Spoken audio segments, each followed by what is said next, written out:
सभी प्यारे भक्तों को राम राम। आज भक्तमाल में से कथा करेंगे भाग्यवती यज पत्नियाँ और भक्ति की परम आदर्श श्री गोपीजन। भाग्यवती यज पत्नियाँ, उनमें से एक को उसके पति ने जबरदस्ती पकड़ कर रखा। वह भगवान के पहले सुने हुए रूप का ध्यान करती हुई कर्म बंधनों से मुक्त होकर चैतन्य होकर भगवत स्वरूप में जा मिली। वृंदावन में कुछ याजिक ब्राह्मण यज्ञ कर रहे थे। भगवान श्री कृष्ण ने अपने सखाओं को भूखा जान उनके पास अन्न के लिए भेजा। याजिकों ने उन्होंने फटकार कर खदेड़ दिया। तब भगवान ने याजिक ब्राह्मणों की पत्नियों के पास उनको भेजा। वे श्री कृष्ण का मधुर नाम सुनते ही विविध भोजनों के थाल सजाकर चल दी। जब यज्ञशाला से सभी याजिकों की पत्नियां श्याम सुंदर के समीप जाने लगी, तब एक याजिक पत्नी के पति भोजन कर रहे थे। वे बड़े ही क्रोधी और कृपण थे। उनकी पत्नी ने जब सभी को जाते देखा तब उसका हृदय भर आया। श्याम सुंदर की सलोनी सूरत को देखने की कितने समय की उनकी साध थी। मनमोहन की मंजूल मूर्ति का ध्यान करते करते उसने अनेक दिनों तथा रात्रि को बिताया था। वे ही घनश्याम आज समीप आ ही गए और संग की सभी सहेलियाँ उस मनोहरणी मूर्ति के दर्शन से अपने नेत्रों को सार्थक बनाएंगी। इस बात के स्मरण से उसे ईर्ष्या सी होने लगी। उसने भी जल्दी जल्दी एक थाल सजाया और उसके पति ने पूछा, क्यों, कहाँ की तैयारी हो रही है? उसने सरलता के स्वर में कहा, सुंदरता के सागर श्याम सुंदर के दर्शन के लिए मैं सहेलियों के साथ जाऊंगी। उसने कहा, मैं भोजन जो कर रहा हूँ। उसने अत्यंत ही विनय और स्नेह के स्वर में कहा, भोजन तो कर ही चुके हैं, अब मुझे जाने की आज्ञा दीजिए। देखिए, मेरी सब सहेलियाँ आगे निकली जा रही हैं। क्रोधी ब्राह्मण एकदम अग्निशर्मा बन गए और कठोर स्वर में बोले, बड़ी उतावली लगी है क्या? डरा है वहाँ? उसने कहा, वहाँ त्रिभुवन मोहन श्याम की झांकी है। मेरा मन बिना गए नहीं मानता। ब्राह्मण, तब क्या तू बिना गए न मानेगी? उसने कहा, हाँ, मैं उन मदन मोहन के दर्शन के लिए अवश्य जाऊंगी। क्रोध के स्वर में ब्राह्मण ने कहा, न जाए? तब उसने दृढ़ता से कहा, न कैसे जाऊंगी? जरूर जाऊंगी, सबसे आगे जाऊंगी। भला जो मेरे प्राणों के प्राण हैं, मन के मन हैं और आत्मा के आत्मा हैं, उन सच्चे स्वामी के पास न जाऊंगी तो क्या जगत के झूठे बनावटी संबंधों में फंसी रहूंगी?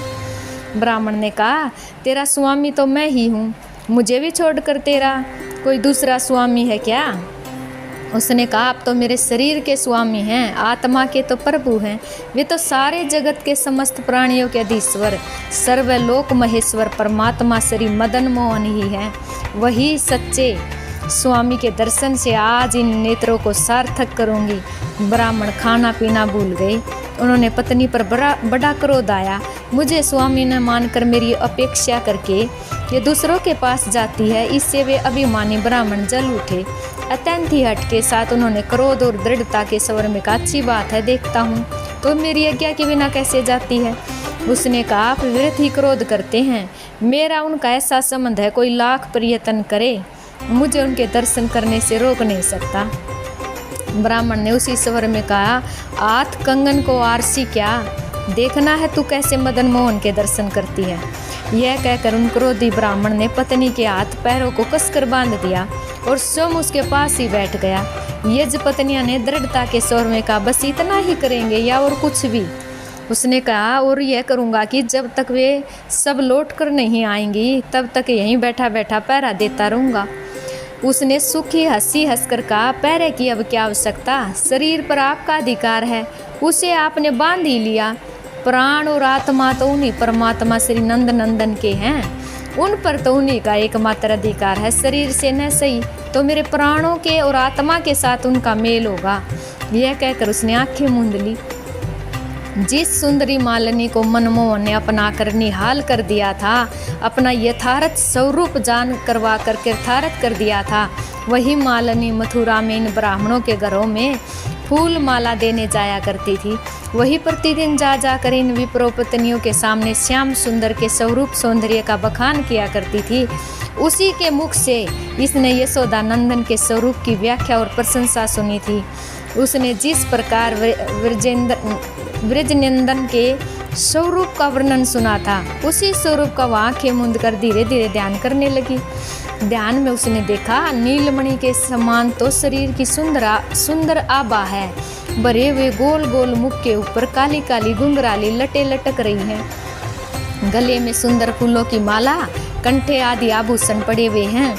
कमर में सुंदर पीली धोती बंधी है। कंधों पर जरी का दुपट्टा फहरा रहा है। हाथ में छोटी सी मुरली शोभमान है। ऐसे मंद मंद मुस्कुराते हुए श्याम सुंदर अत्यंत ही ममता के साथ देखते हुए मेरी ओर आ रहे हैं।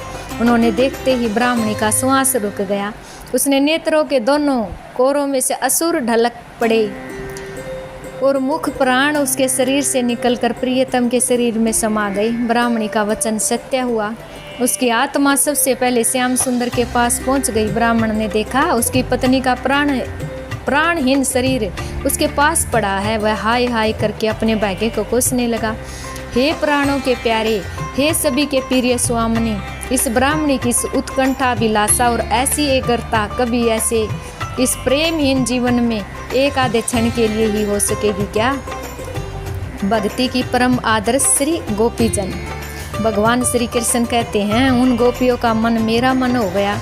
उनके प्राण, उनका जीवन सर्वस्व मैं ही हूँ। मेरे लिए उन्होंने अपने शरीर के सारे संबंधों को छोड़ दिया।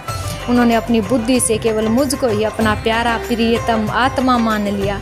कलंदी नंदनी श्री यमुना जी के तट पर बृहदवन नामक का एक अतिशय सुंदर वन था और इस वन में एवं वन के पार्श्व देश में अनेकों व्रज बसे हुए थे और इन व्रजों में भी अगणित गोप निवास करते थे। प्रत्येक गोप के पास अपार गोधन की संपत्ति थी।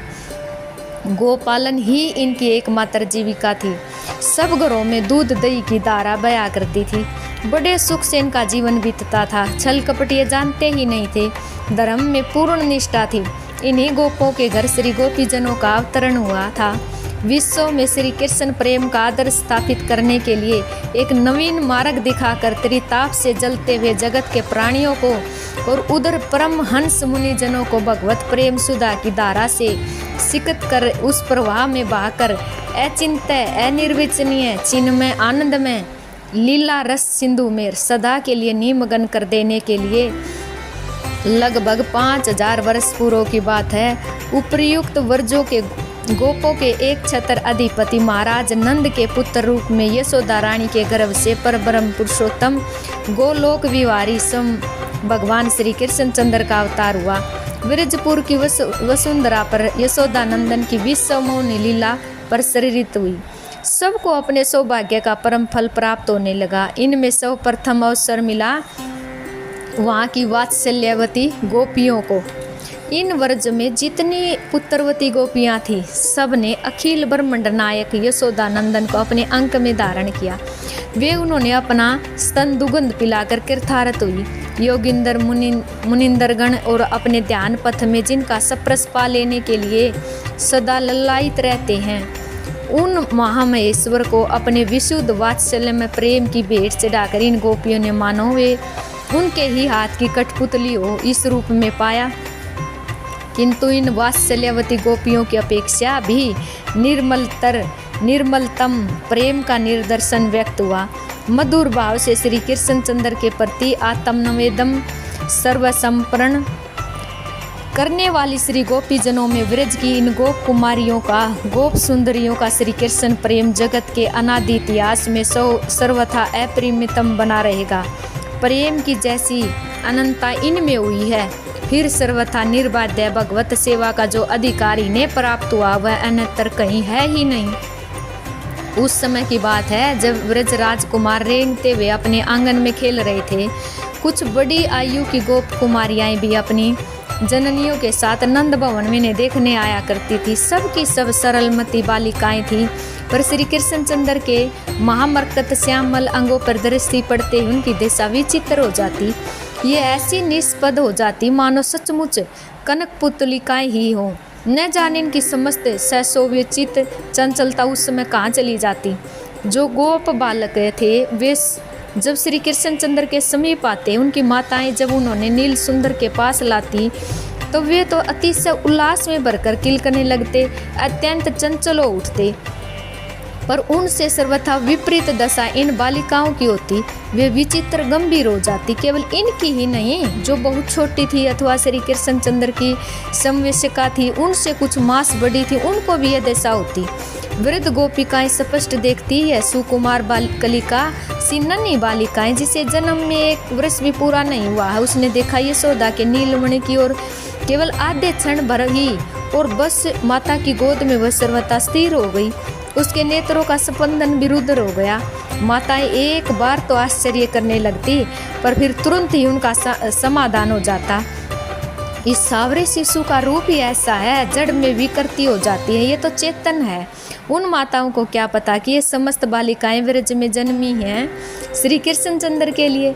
वे नहीं जानती कि ये नंद नंदन श्री कृष्णचंद्र ही त्रेता के दशरथ नंदन श्री रामचंद्र हैं।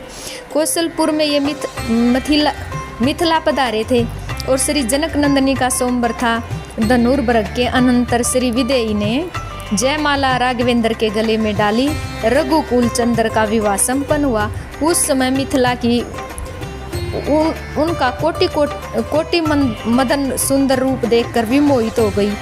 प्राणों में उत्कंठा जाग उठी। आए हमारे पति ये होते, किंतु सर्वसमर्थ श्री राघव उस समय तो मर्यादा पुरुषोत्तम थे, इसलिए सत्य संकल्प प्रभु ने यही वरदान दिया, देवियों शोक मत करो, माम शोकम कुरुत स्त्रीम, द्वापर के अंत में तुम्हारा मनोरथ पूर्ण होगा। पर श्रद्धा एवं भक्ति के द्वारा तुम सब व्रज में गोपियां बनोगी। उसी के परिणाम स्वरूप ये मिथिला की ललनाएं ही बालिकाएं बनकर उनके घर पधारी। श्री कृष्णचंद्र के चारों पाद पदों में निछोवर होने के लिए आई हैं। भला इस रहस्य को विवृद्ध बोली गोपियाएं क्या जाने। इसके अतिरिक्त कौशल देश की ओर लौटते हुए दूल्हा श्री राम को न देख कर न जाने कितनी पूर्वमणियां विमोहित हुई, और ऐसे दर्शी कौशलेंद्र नंद ने उन्होंने भी यह मूक स्वीकृति दी थी कि वर्जे को प्यो भविष्य है।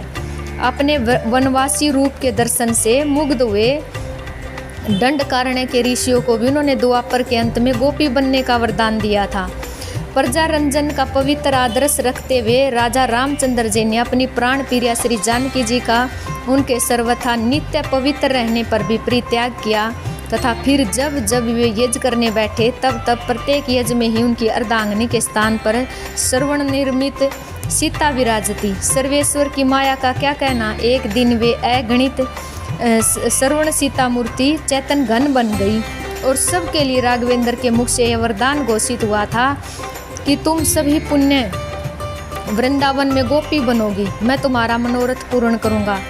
रुचि पुत्र श्री यज भगवान के सौंदर्य से विमोहित हुई देवांगनाओं ने तपस्या करके परमा भक्ति से श्री हरि को संतुष्ट कर गोपी बनाने का अधिकार पाया था। श्रुतियों को गोपी बनने का वरदान मिला था। न जाने किन किन ने श्री हरि के विभिन्न अवतारों के द्वारा प्रत्यक्ष या मूक एवं वस्तु का वरदान पाकर द्वापर के शेष काल में गोपी पद का सौभाग्य लाभ किया था। पर पंचगत जितने बड़भागी जीवों ने, बड़े बड़े ऋषि मुनियों ने, साक्षात ब्रह्म विद्या आदि ने सत सहस्त्र जन्मों की उपासना से जगदीश्वर की कृपा प्राप्त की थी, और उनके मुख से निर्गत तथास्तु का बल लेकर ब्रज की गोपियां बनने के अधिकारी हुए थे।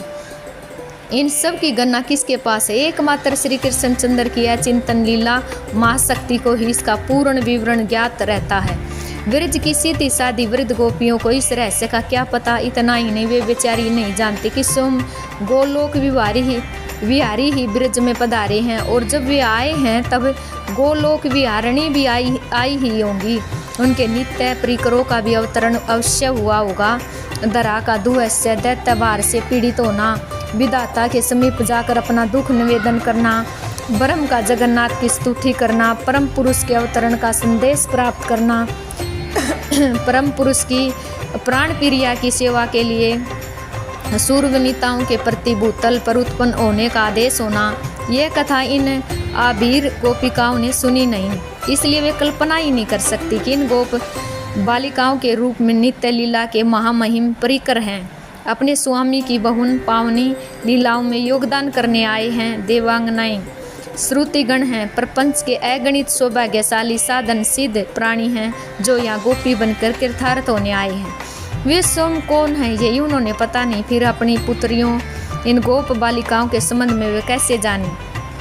श्री कृष्णचंद्र की घटना पटी ऐसी योग माया की यवनिका की ओट में क्या है, इसे कोई जान नहीं सकता। स्मृति का जितना अंश लीला रस पोषण के लिए आवश्यक होता है, उतने अंश पर ये योग माया आवरण हटा लेती है।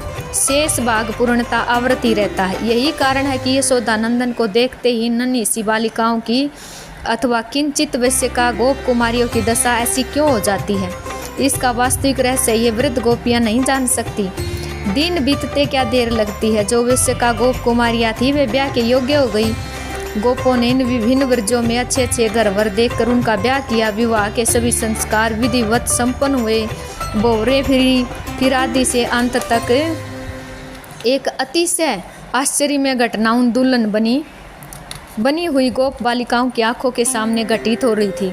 इसे और तो किसी ने नहीं देखा, पर बालिका स्पष्ट रूप से अनुभव कर रही थी कि वर उसके भावी पति के अणु अणु में नंद नंदन श्री कृष्ण समाये हुए हैं। उसके साथ बहुरे नंद नंदन ने ही दी है। उसका पाणी ग्रहण श्री कृष्णचंद्र ने किया। वह स्वप्न देख रही है या जागृत में सचमुच ऐसा हो रहा है, वह कुछ समझ नहीं पाती थी। उसका रोम रोम एक अनिर्वचनीय आनंद में परिलुप्त हो रहा था। भ्रांत सी हुई वह अपने ब्याह की विधि देखती जा रही थी। जिसके साथ उसने अपनी सगाई की बात सुन रखी थी, वह वर क्षण भर के लिए उसके दृष्टि पथ में न आया। अंचल की ओट में विस्फारित नेत्रों में वह एकत्रित समुदाय की ओर कभी देखती, पर कुछ भी निर्णय नहीं कर पाती। निर्णय कर लेना उसके बस की बात ही नहीं। वास्तव में तो बात यह है कि गोपी ने तो स्वप्न देख रही थी, न उसे मति भ्रम हुआ था। वह सर्वथा सत्य का ही दर्शन कर रही थी। सचमुच श्री कृष्णचंद्र ने उसका पाणी ग्रहण किया था, जो एकमात्र उनकी ही हो चुकी है। उनके लिए ही व्रज में आई है। उन्होंने परम पुरुष भी कैसे कर सकता है। यह तो लीला रस की वृद्धि के लिए विवाह का भी न था। इसका निरंतरण कर रही थी श्री कृष्णचंद्र की अचिंत्यमय महाशक्ति योग माया। लोक दृष्टि में यह प्रीति हुई कि अमुक गोप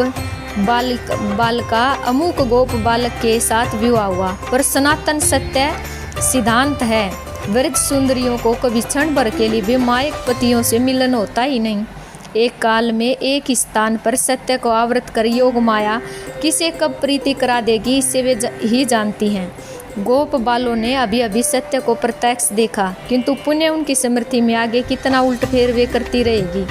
परिणाम स्वरूप उसका श्री कृष्ण प्रेम उत्तरोत्तर कितना निखरता जाएगा, इसकी यता नहीं है। जो हो प्राय सब प्रत्येक विवाह में ही दुल्हनी गोपी की औरों की प्रीति से सर्वथा विरुद्ध उपर्युक्त अनुभूति ही हुई, और जहाँ ऐसी अनुभूति नहीं हुई वहाँ आगे चलकर श्री कृष्ण मिलन में भगवत पदों के स्पर्श में किंचित व्यवधान हो ही गया। उन वृद्ध सुंदरियों को श्री कृष्णचंद्र की चरण सेवा मिली अवश्य, पर इस देह से नहीं, इस देह को छोड़ देने के अंतर। जो गोप कुमारियाँ श्री कृष्णचंद्र की समवयस्का थी या उनसे कुछ ही छोटी या बड़ी थी, उनके लिए दूसरी ही बात हुई। समस्त व्रज उठकर वृंदावन चलाया और वहाँ श्री कृष्णचंद्र की वत्स्यचारण लीला आरंभ हुई। फिर उनकी आयु का चौथा वर्ष आरंभ होने पर शरद ऋतु में ब्रह्मा ने समस्त गोवत्स और गोप शिशुओं का अपहरण किया, और एक वर्ष के लिए स्वयं श्री कृष्णचंद्र जी ने विभिन्न व्रजों के असंख्य बालक एवं गोवत्सों का रूप धारण करके लीला करते रहे। किसी व्रजवासी गोप को गंध तक न मिली कि उनके पुत्र तो ब्रह्मा की माया से मुग्ध होकर कहीं अन्यत्र पड़े हैं और नंद नंदन ही उनकी सनातन के रूप में खेल रहे हैं। इसी बीच में योग माया की प्रेरणा से सबने अपनी कन्याओं की सगाई की। धर्म की साक्षी देकर सबने ब्रज बालक बने हुए श्री कृष्णचंद्र को ही अपनी कन्या देने का वचन दे डाला। सबके अनजाने में श्री कृष्णचंद्र उस समय समस्त गोप कुमारियों के भावी पति बन गए। इस प्रकार गोप सुंदरियों के गोप कुमारियों के श्री कृष्ण सेवाधिकार प्राप्त होने की भूमिका प्रस्तुत हुई। और जब नंद नंदन को 8वां वर्ष लगा एवं लगभग 1 मास और बीत गया, वृंदावन में शरद की शोभा विकसित होने लगी, तब गोपीजनों में श्री कृष्ण मिलन की उत्कंठा जागने का कार्य भी संपन्न हो गया। अवश्य ही एक प्रकार से नहीं, स्वेच्छता से श्री कृष्णचंद्र ने श्री गोपीजनों के प्रेम विवर्धन के लिए जहाँ जो पद्धति उपयुक्त थी उसी को अपनाया। उनके पौगंड विस्तृत श्यामल अंगों के अंतराल से किशोर झांक सा रहा था। और सच तो यह है कि वे तो नित्य किशोर हैं। इसी किशोर रूप की आवश्यकता थी श्री गोपीजनों की आंखों के लिए, उनके प्रेम उपहार को ग्रहण करने के लिए। इसलिए उनके समक्ष व्यक्त होने लगा। फिर एक दिन गूंज उठी वंशी ध्वनि। इससे पूर्व भी वंशी का स्वर ब्रज सुंदरियों ने सुना अवश्य था, पर आज की तान निराली थी। कर्ण रंध्रों में प्रवेश करते ही गोप सुंदरियों की दशा कुछ हो गई। वे सचमुच ही क्षणों में ही सर्वथा बदल गई। हृदय का संचित श्री कृष्ण प्रेम उमड़ पड़ा। उसके प्रभाव में उनके प्राण, मन, इंद्री, शरीर सब बह चले। योग माया ने इस अवसर पर अपने अंचल की किंचित छाया सी डाल दी। गोप सुंदरियों की स्मृति का कुछ अंश ढक गया और वे सोचने लगी, अनुभव करने लगी। इससे पूर्व उन्होंने कभी श्री कृष्ण चंद्र के दर्शन नहीं किए, कभी वंशी की अमृत धारा कर्ण पथ में आई ही नहीं। प्रथम बार श्री कृष्ण चंद्र के दर्शन हुए और प्रथम बार वंशी से झरते हुए पीयूष का वे पान कर सकी।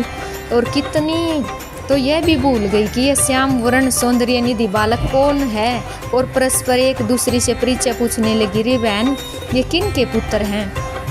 गोप सुंदरियों के लिए श्री कृष्ण चंद्र के अतिरिक्त अब अन्य कुछ रहा ही नहीं। वे मन ही मन नंद नंदन पर न्योछावर हो गई। घर, माता पिता, भाई, बंधु, पति, सगे संबंधी सबकी ममता सिमट कर श्री कृष्ण चंद्र में केंद्रित हो गई।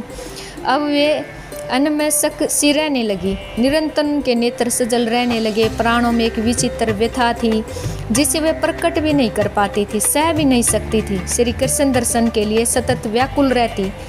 प्राय एवं साएं अपने द्वार पर खड़ी हो जाती।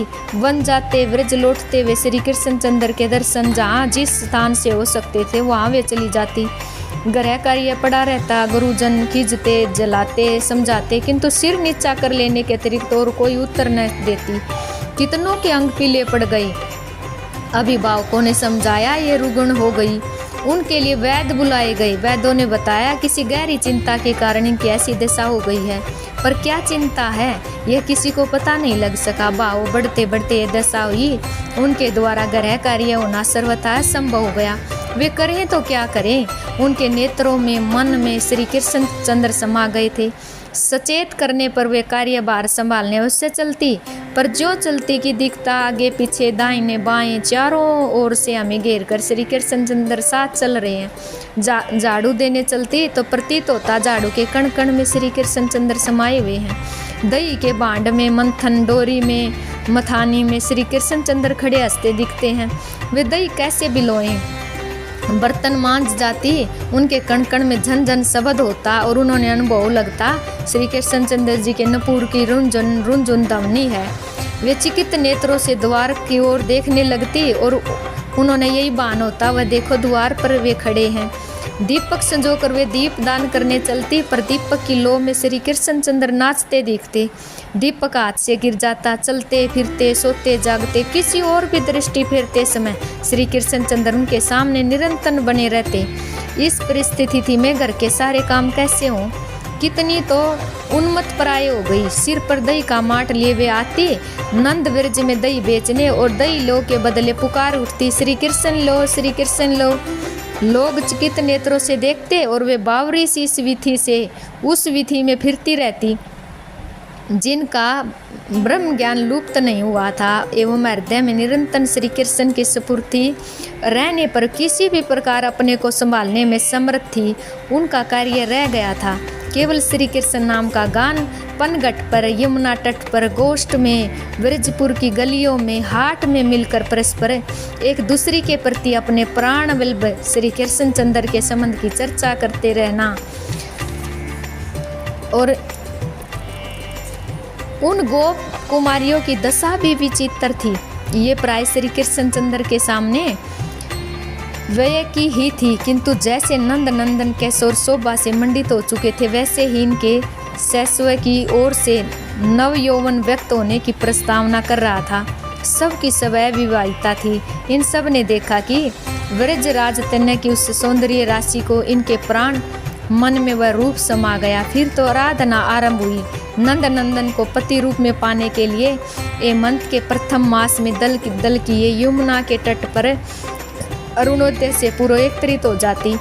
परस्पर का स्नेह भी अद्भुत ही था। एक दूसरे का हाथ पकड़ ऊंच कंठ से श्री कृष्णचंद्र जी की लीलाओं का गान करती चलती, स्नान करके जल के समीप भगवती कल्याणी महामाया देवी की बालुकामयी प्रतिमा बनाकर विविध उपचारों से पूजा करती और अंत स्थल की श्रद्धा से प्रार्थना करती, माता नंद नंदन को हमारा पति बना दो, हम तुम्हें नमस्कार कर रही हैं। 1 मास तक निर्बाध्य यह व्रत चलता रहा। योगेश्वर श्री कृष्णचंद्र का हृदय द्रवित तो उठा और इनकी ओर अतुलनीय लगन देखकर चराचर के अधीश्वर सर्वव्यापक अंतर्यामी विश्व आत्मा ब्रजराज नंदन स्वयं पधारे उनके व्रत को सफल करने के लिए। चीर रण श्री कृष्ण मिलन में बाधक समस्त आवरणों को दूर कर देने की पवित्रतम लीला संपन्न हुई। आज इन गोप कुमारियों का सर्वस्व संप्रण संस्कार पूर्ण हुआ। शुम अखिलात्मा महामहेश्वर उनके ही प्रियतम प्राण वल्लभ ब्रजराज दुलार के साथ सेविकाधिकार प्राप्ति का वचन पाकर वे कृतार्थ हुई। प्राणों में गूंज उठा श्री कृष्णचंद्र के द्वारा दिया हुआ उस समय का यह वरदान, देखो आगामी शारदीय रात्रि में तुम सब मेरे साथ रमण करोगी, मेरे स्वरूप का नंद का निर्बाध्य उपभोग, मेरी सेवा का सुख पाओगी। इसके दूसरे वर्ष शारदीय पूर्णिमा की उज्जवल रात्रि में गोप सुंदरियों का गोप कुमारियों का महारस के लिए आह्वान हुआ। इनकी मिलनो कंठा चरम सीमा को स्पर्श करने लगी थी। ठीक उसी समय श्री कृष्णचंद्र की वंशी पुण्य बज उठी। आज इस समय की ध्वनि प्रविष्ट भी हुई, केवल उनके ही कानों में ध्वनि पुकार रही थी। उन्होंने ही उनके नाम ले लेकर, उनका मन तो श्री कृष्णचंद्र के पास था, शरीर में मन की छाया मात्र थी और वह भी आज ध्वनि के साथ चली गई। और वह दौड़ी उस सवर के पीछे पीछे और सब की सब गोप बालाएं जो जहाँ जिस अवस्था में थी वह वहीं से वैसे दौड़ पड़ी। दूध दूना बीच में रह गया, दुग्ध पूर्ण पात्र सिद्ध हुए, भोज्य अन्न चूल्हे पर रह गए। भोजन परोसने का कार्य जितना हो चुका था उतना ही रह गया। घर के शिशुओं का सलालन अपने पतियों की सेवा धरी रही। अपने सामने भोजन के लिए परोसी हुई थाली पड़ी रह गई। अपने शरीर में अंग राग लेपन की, अंग मार्जन की, नेत्रों में अंजन दान की क्रिया भी जितनी हो चुकी थी उतनी ही रही। और ये सब कुछ छोड़कर भूल कर चल पड़ी श्री कृष्णचंद्र की ओर। कहाँ पहनने के वस्त्र कहाँ पहन लिए गए, किस अंग के आभूषण कहाँ धारण कर लिए गए, कितनी उल्ट पुल्ट हो गई, कैसी विचित्र वेशभूषा से सज्जित होकर वे जा रही हैं। और ये ज्ञान भी उन्होंने नहीं है। पति आदि गुरुजन उन्होंने रोकने का कम प्रयास नहीं किया, पर वे तो चली ही गई। जहाँ पहुंची श्री कृष्णचंद्र के चरण प्रांत में हाँ कुछ अवश्य रोक ली गई। पतियों ने द्वार बंद कर दिए, किंतु पतियों का अधिकार बल प्रयोग शरीर पर ही था न, मन एवं प्राण तो नहीं थे। फिर विलंब क्यों, वे रुद्ध हुई। विरह से जलती गोप सुंदरियां ध्यानस्थ हो गई। श्री कृष्णचंद्र के चरण उनके ध्यान पथ में उतर आए और इधर टूटा उनका समस्त बंधन। इस गुण में देह को सदा के लिए छोड़कर वे भी जा खड़ी हुई अपने प्रियतम प्राण बल्लभ श्री कृष्णचंद्र के अत्यंत समीप। उनके ये शरीर सचमुच पतिभुक्त हो चुके थे, श्री कृष्णचंद्र की सेवा के अयोग्य थे। प्राकृतंस किंचित अविष्ट था उनमें, इसलिए उनका परित्याग करके ही श्री कृष्णचंद्र की साक्षात सेवा सर्वथा निर्बाध्य परिपूर्ण सेवा का अधिकार वे पा सके। उधर जो वंशी वर से आकर्षित होकर राशि राशि गोप सुंदरियां एकत्रित हुई थी, उनके पहले तो अत्यंत कठिन प्रेम परीक्षा हुई, पर इसमें वे सब की सब उत्तीर्ण हुई। उनके परम उज्जवल भाव के मूल्य में विश्व आत्मा उनके हाथों बिक गई। गोप सुंदरियां श्री कृष्णचंद्र के हृदय से लगकर कृतार्थ हो गई। उसी समय वियोग की लीला भी हुई। श्री कृष्णचंद्र कुछ समय के लिए अंतर्ध्यान हुए, तब निखरा गोप सुंदरियों का प्रेम का रूप। श्री कृष्ण विरह में उनके द्वारा घटित चेष्टाएं, उनका श्री कृष्ण गान, प्रलाप, करुण रुंदन सभी सदा अद्वितीय ही रह गई। श्री कृष्णचंद्र कहीं गए थे थोड़े, वहीं थे, छिपकर प्रेम सुख ले रहे थे। उनके बीच में ही मन मंथन रूप में प्रकट हो गई। गोप सुंदरियां उनके लिए अपने उत्तरीय का आसन बिछाया, सने भाव से दबे वे विराजे उसी ओढ़नी के आसन पर। कौन है वे विराजे जिनके लिए अपने हृदय में आसन बिछाकर योगेश्वर मुनीश्वर प्रतीक्षा करते रहते हैं। जो हो अपने दर्शन से, प्रेम भरी वाणी से श्री कृष्णचंद्र ने सबके प्राण शीतल कर दिए। फिर रास हुआ और इस प्रकार गोप सुंदरियों के संपूर्ण मनोरथ पूर्ण हुए। आदि से अंत तक यह ऐसी विश्व पावन लीला हुई कि जिसे श्रद्धापूर्वक निरंतर सुनकर गाकर विश्व के प्राणी आज भी महाभयंकर हृदय रोग काम विकार से त्राण पा लेते हैं। 2 वर्ष कुछ महीनों तक गोपीजन प्रतिदिन ही अतुलनीय परमानंद का उपभोग करती रही और दिन के समय तो वे श्री कृष्ण भावना के स्रोत में आवागमन करती रहती और रात्रि के समय निमग्न हो जाती रास रस सिंधु में।